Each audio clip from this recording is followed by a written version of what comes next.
tourism push. During the past weekend, crowds of locals and tourists crowded the city's best-known riverside promenade, the historic Bund, to witness its reopening and rebirth in time for the Expo.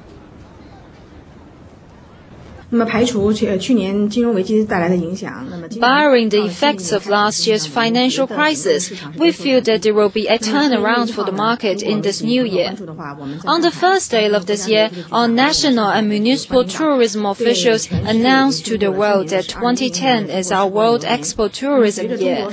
We are actively working on activities to attract 70 million visitors, and we remain positive about reaching this target.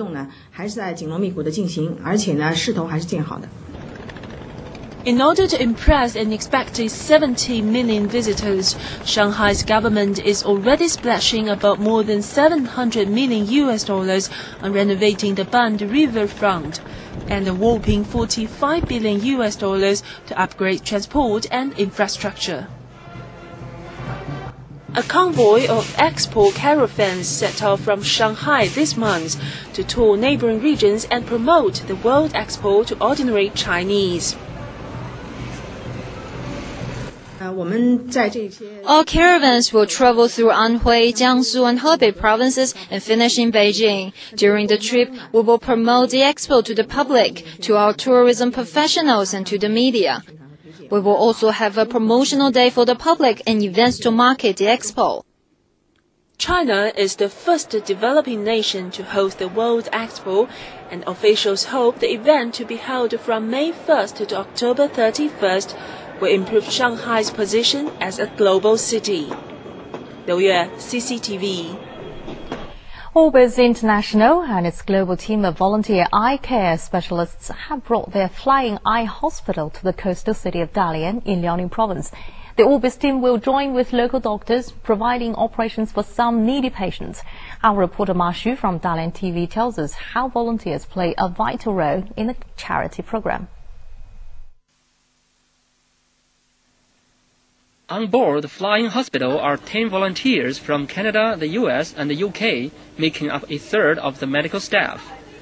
A Chinese-Canadian volunteer says she learned about Orbis International as a medical student, and she wants to learn something from the other volunteer doctors, some of the best in their fields. Our goal is to disseminate our knowledge and also to help them to, set up an infrastructure where they can give and provide care, be it clinical or surgical, for everybody who needs eye care. So bringing the knowledge, bringing the accessibility to everyone who needs to have better vision for today and for the future. To come and see the recovery A doctor room. from the US says it's his 6th volunteer mission for Orbis. He's also helped patients in Myanmar, Tanzania, and South Africa. He's using his vacation time to come to China. It's a fun thing to do, and these patients have certain needs, and we can provide services to them that perhaps they don't have readily available to them here. And it's just a good thing to do, to donate your time and efforts and go someplace and help somebody. Orbis International has a pool of over 450 volunteers around the world, all noted doctors in their fields. Every 2 years, they update their volunteer team. Full-time employees are responsible for planning and arrangements, and volunteers for patient care, surgery, and medical training. Volunteers can be reached online even when their mission on the flying hospital is finished. Volunteers are very critical to Orbis. We get some of the best volunteers in the world. It's all about networking, bringing the best people from the world, the best people from China to work together. Since 1982, when the Flying Eye Hospital was set up in the US, the volunteer teams of Orbis International trained 124,000 doctors in more than 80 countries. With the up-to-date medical skills from volunteers, an increasing number of visually impaired people in underdeveloped areas will get timely treatment and be able to fulfill their dream. Ma Xu, Dalian TV for CCTV. China has long been keen on protecting and displaying its rich treasury of cultural relics. Now the country is set to exercise better protection on those that are lying deep under the sea. Recently, a wide investigation has been launched on underwater cultural heritages within the country's maritime area. The investigation will involve China's coastal provinces such as Hainan, Guangdong, and Shandong. These provincial authorities are organizing in-depth searches and excavations in their respective sea regions in an attempt to sketch out the general situation under the sea. Headline projects include the excavation of the ancient capsized ship Nan Ao and a broad study on Silk Road on the sea. China is also seeking further cooperation with other countries in the area of underwater archaeology.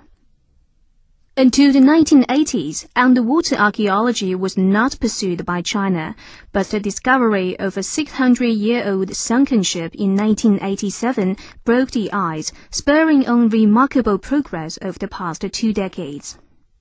Now, this particular yarn of archaeology has expanded its research scope from offshore to more distant sea areas. CCTV. Impression Da Hongpao is the 5th and the latest production of Zhang Yimou's impression features. After the Liu Sanjie in Guilin, Lijiang in Yunnan, West Lake in Hangzhou and Hainan Island, this time China's tea King Da Hongpao of Wuyi Mountain is given the impression treatment. Our reporter Zhang Song brings us more from the official premiere. The biggest distinction of the Impression series is using natural landscape as both the stage and the background. And now there is another breakthrough. The audience seats can move, offering a view of 360 degrees. Zhang Yimou and his team are redefining the stage performance in China. Light is the magician of the night. Creatively and cleverly, whatever the director wants the audience to focus on becomes suddenly illuminated as if materializing out of nothingness. Every inch of the natural scene around you is united. The symbolic Da Wang Peak, the flowing river, the trees, the stones, you name it when you see it. 15 big screens are hidden somewhere in the distant mountains. They only appear when the show needs them to help present the illusion of the touching legendary love story of 2 major peaks of the Wuyi Mountains.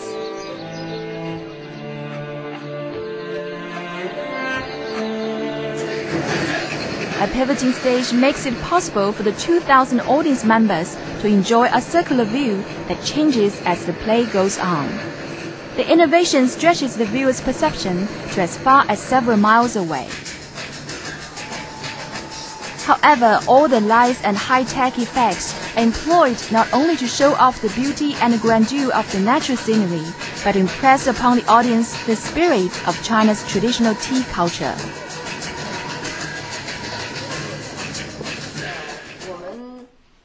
Today it's easy to see people drinking instant tea in bottles. We're leaving the soul of China's tea culture further and further behind. It does not matter how expensive the tea is that you drink. The key is what's the mood when you drink it. Gongfu tea needs a special gongfu. That is, it needs time. It needs you to calm down, forget the city beats, throw away all the things that bother you, annoy you. That's what we want the audience to get and find an oasis for their hearts. 那么茶其实喝起来很容易，为什么大家要这么麻烦的一小杯一小杯泡出来？ Da Hongpao, or the Big Red Robe, is an exclusive specialty of Wuyi Mountain, which was listed as both natural and cultural heritage by UNESCO in 1999. With a history of hundreds of years, Da Hongpao is honored as the king of China's tea. Now, the fame of Da Hongpao is re-enhanced for Zhang Yimou's impression Da Hongpao. Tens of thousands of tickets have already been sold for the production, which is staged almost every night at the foot of Wuyi Mountain. Its popularity greatly boosts local tourism. The Euro daytime travel package for Wuyi Mountain now adds new entertainment for travelers when night falls. China's cultural industry has seen a big development in recent years. There are numerous artists and investors who are eager to push the country's cultural industry forward. The Impression series is a good example. It offers an experience of stage art and natural beauty.